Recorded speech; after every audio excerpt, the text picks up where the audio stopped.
Hello, magandang hapon po sa inyong lahat mga kasikap. Welcome po sa panibago na naman nating update ngayong hapon. Ito, dito po sa CP102 package po. Ito po yung Quezon Avenue at East Avenue Station ng Metro Manila Subway Project. So, nandito po tayo sa kaba ng EDSA northbound at patungo po tayo dyan sa may flyover mismo. Doon tayo ihinto para makunan natin ng malawak na kuha yung subway mismo. So, ngayon ay araw ng Linggo.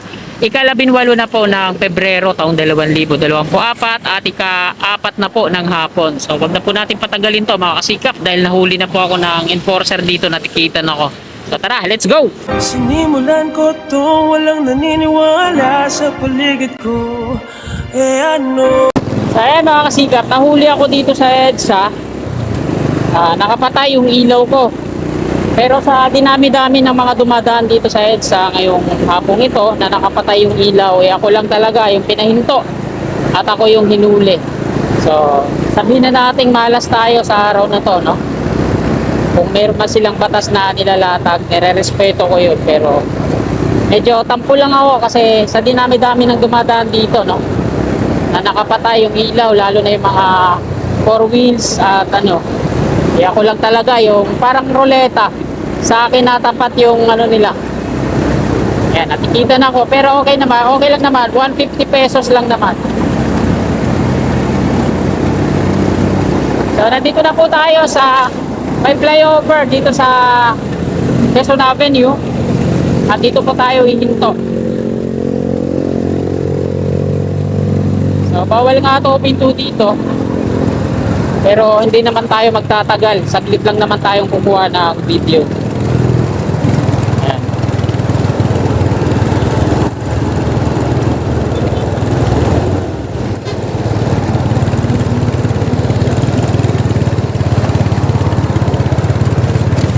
So dito tayo banda sa gubed. Nandito tayo sa taas ng Quezon Avenue flyover. Ito po yung viaduct ng MRT3 patungo dyan sa Landmark Trinoma, no?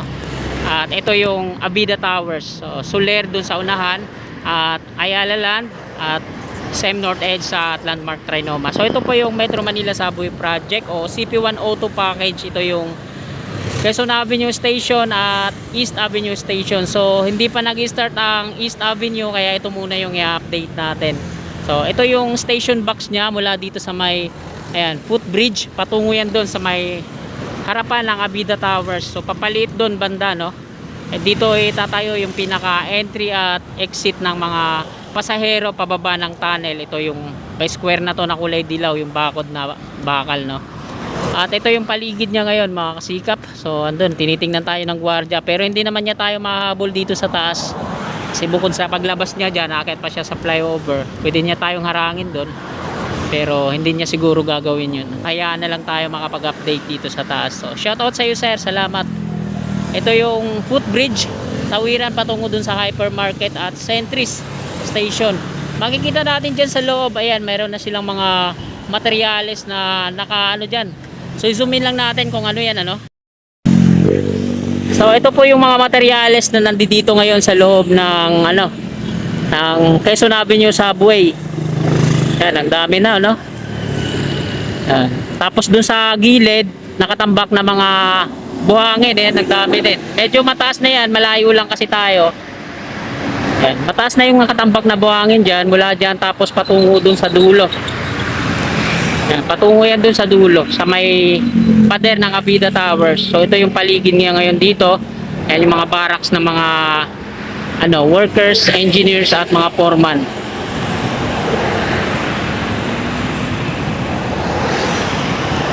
So kahit di ko na ipaliwanag, ano, may magkakaroon sila ng mga facility diyan, tapos dito sa kabila. Tapos magkakaroon ng bus bay paikot, tapos mga walkway paikot din, no.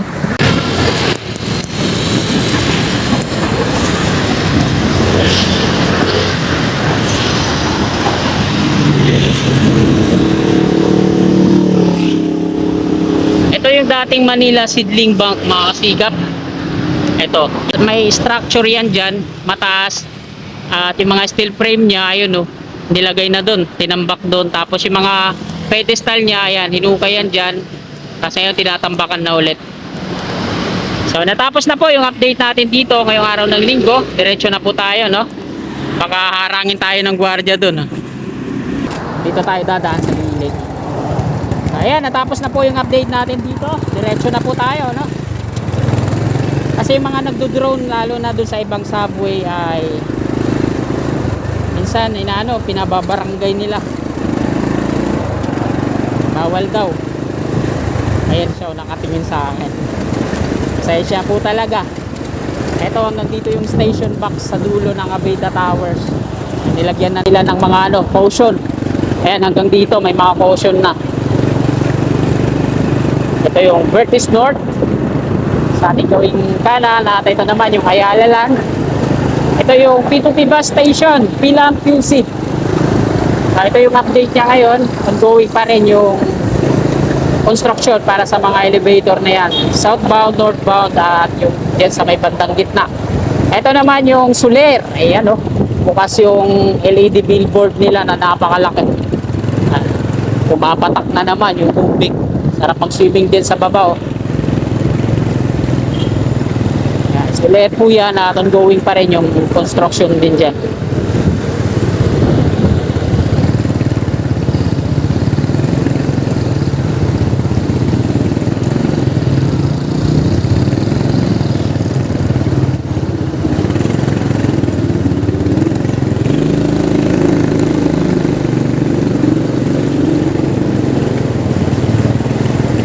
At andito na po tayo sa Landmark Trinoma.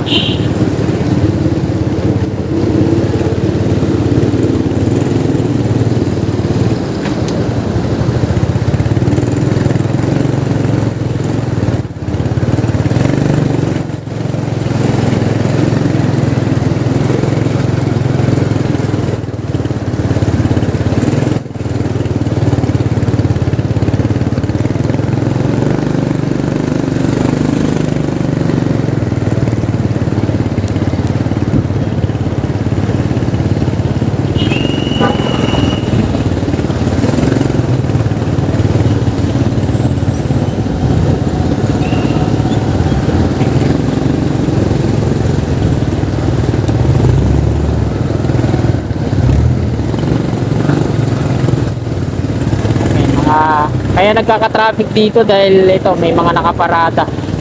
Karoon nata ng banggaan.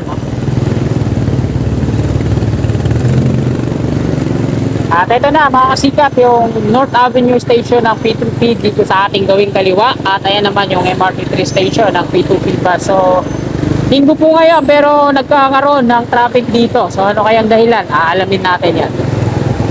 Chismoso pa naman tayo. Saan kaya yung punot dulo ng traffic dito? Linggo na linggo dapat hindi ganito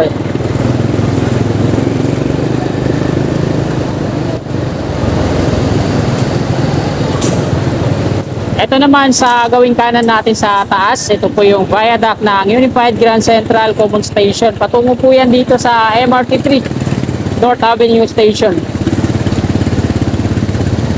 Yan, malapit na natin matuklasan kung ano yung punot dulo ng traffic. Ang ganda naman ng aso, Bloody. Ganda ng aso parang yung chihuahua. Yan. Ito na po yung Unified Grand Central Common Station. At natatakpan tayo, hindi natin makita. Dito tayo. Yan. Mga harang niya dito sa Setter Island is plastic barrier lang. Kaya pala lalabas-pasok yung mga sasakyan. Gusto mag-U-turn. Eto na. Nandito na tayo sa bahagi na common station sa ilalim.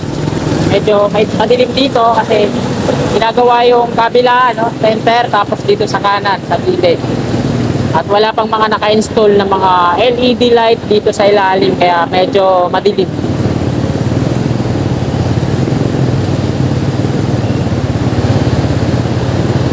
Lalaki ng mga butas nila dito sa gawing kanan,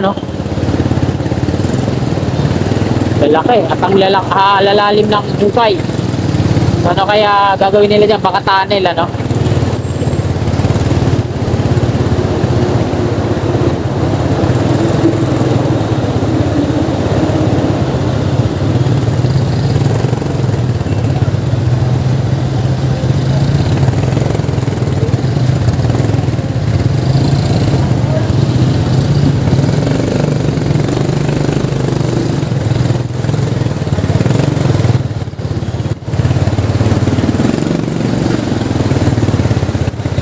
Yan, dito pala nagkakaroon ng traffic. Dito yung mga pakanan patungong Commonwealth.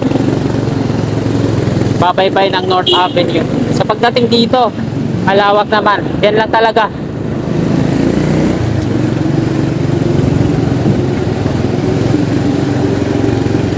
Nandito na po tayo sa harapan ng SM North EDSA. So hindi pa na-install yung isang steel box girder na nandun dyan. Doon sa dulo.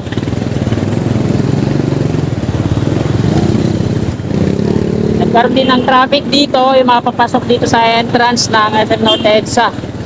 Yan. Nagkaroon ng pagbigat ng traffic. Kaya po, papasok sila sa entrance ng mall. Bus bay naman sa ating gawing kanan.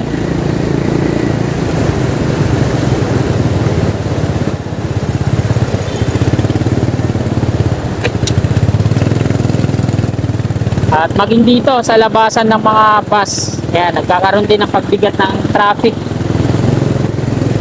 Linggo po ngayon.